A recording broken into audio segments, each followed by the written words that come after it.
I've introduced a bill called the Food Recovery Act, and it's looking at food waste nationally. And I'm sure you know that we waste a lot of food in this country, and much of it could go to people who are in need of food. So we're kind of looking at it all fronts, and one of those areas is what happens in school lunch. I think this could be beneficial in many ways.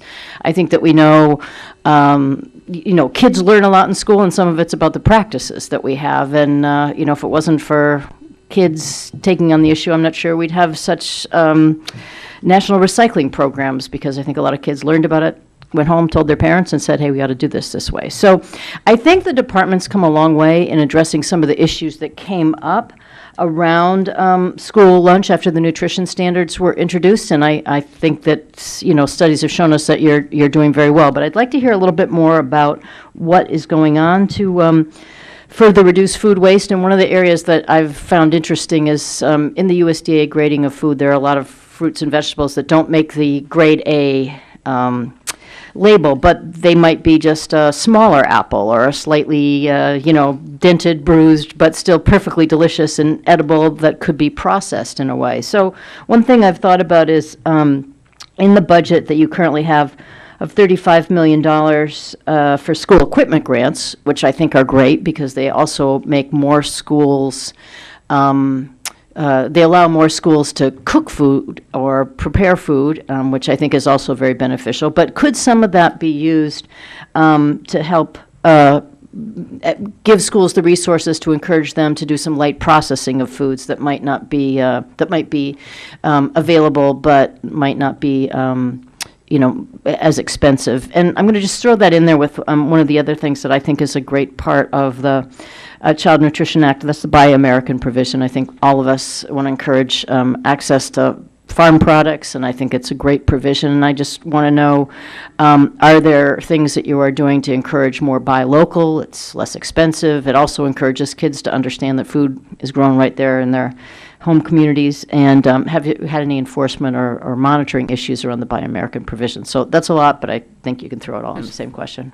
Three steps. I think the first group of foods you were talking about, I've heard the phrase in a number of areas is referred to as imperfect fruits and vegetables. Some people call them ugly fruits too. Well, I prefer the imperfect side. And I've seen it actually in practice in Riverside, California, and several other places where there were smaller apples because the orchards that were supplying the school system were older, and apparently that had some impact. They were perfectly healthy, very tasty, smaller apples. That same food service director is now in charge of Fairfax County schools near here. I've also seen it up in New York State when I was up there as well. I've seen some traveling farmers markets that were buying mostly imperfect foods from growers and then selling them commensurately at a lower cost. And I loved seeing that as well. So we're very much in favor of that. To your question about waste, we're very conscious of that because we know that was raised a number of times as we moved into new food standards, menu standards. And when we go out to schools, we've been doing a lot of training with schools. We're reliant upon, we have grants with universities, whether it's UNC or Duke or Cornell and some other places that are promoting behavioral interventions that result in kids consuming more of these healthy foods.